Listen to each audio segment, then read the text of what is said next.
Hello नमस्ते। आज पनि म नयाँ भिडियो लिएर उपस्थित भइसकेका छौँ। आज भिडियो लास्टसम्म हेरेर लाइक शेयर सब्सक्राइब गर्न नबिर्सिनु होला गाइस। यसै गरी सुरु हुन्छ हाम्रो लटा रामेश्वर जाने क्रम। अनि हामी चाहिँ जाँदैछौँ। पछाडिबाट मेरो भाइ दिदीहरू आउँदैछ।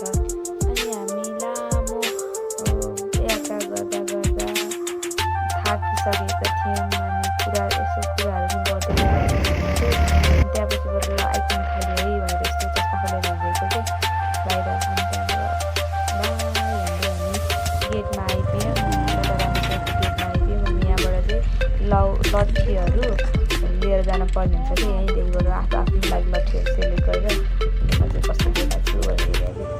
अनि हामीले सबैजनाले आफ्नो लट्ठीहरू सेलेक्ट गरेर त्यसै गरी हामी लटा रामेश्वरतर्फ लाग्यौँ। अनि बाटो भन्नुपर्दाखेरि चाहिँ कुनै ठाउँमा चाहिँ राम्रो थियो भने कुनै ठाउँमा चाहिँ पानी आएर हिँड्दै थियो। यस्तो बचाइ लगेको झन्नैले लडेको थियो तर लडेन। त्यसै गरी सुरु भयो हाम्रो लटा रामेश्वरको यात्रा।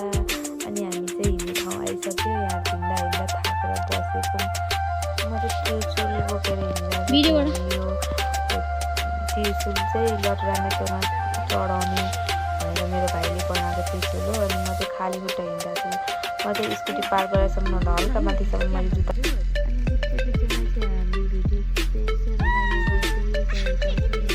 हामी जाने दिनमा चाहिँ समयले नि क्या साथ दिएको कि अरू बेलामा पानी पर्थ्यो, कति भिड थियो। त्यो दिनमा चाहिँ एकदम राम्रो थियो मौसम पनि र मान्छेहरू पनि धेरै थिएनन्। अलिअलि मात्रै मजाले भेट्न पाएँ।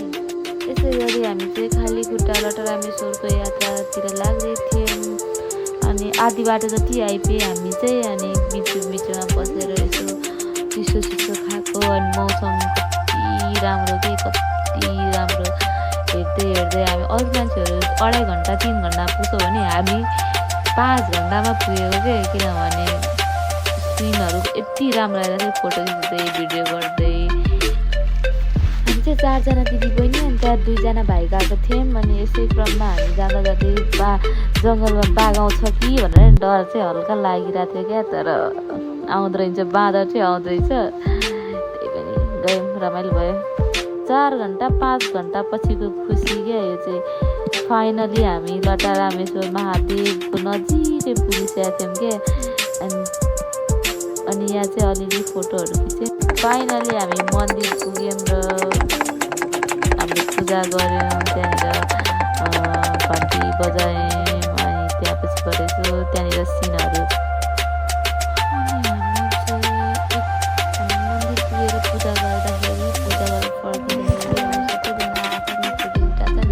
अनि म चाहिँ आफ्नै पारामा छु क्या। यसो हेरेर क्या सिनहरू हेरेर आफ्नै पारामा छु कि के सोच्दा हो के गरेको चाहिँ थाहा छैन होइन। तर पनि आफ्नै पारामा टोलाइरहेको थिएँ क्या। अनि चाहिँ हामी फर्किँदै थियौँ होइन। हामी चाहिँ अब यहाँबाट 10 मिनट मात्रै हिँड्दाखेरि कति धेरै खुट्टा गल्थ्यो नि त, खुट्टा दुख्थ्यो नि त। अनि हामी यत्रो 4-5 घन्टाको बाटो गएर आएर 8 घन्टा नि भयो नि होइन। 8 घन्टाको बाटोमा हिँडेर आउँदा नि यति पनि खुट्टा दुखेन क्या। यति पनि भगवान्को शक्ति के कति ठुलो। अनि हामी फोटो खिचेर चाहिँ अब चाहिँ हामी पूजा गर्न लाग्यौँ क्या। हामी चाहिँ पूजा गर्न थाल्यौँ।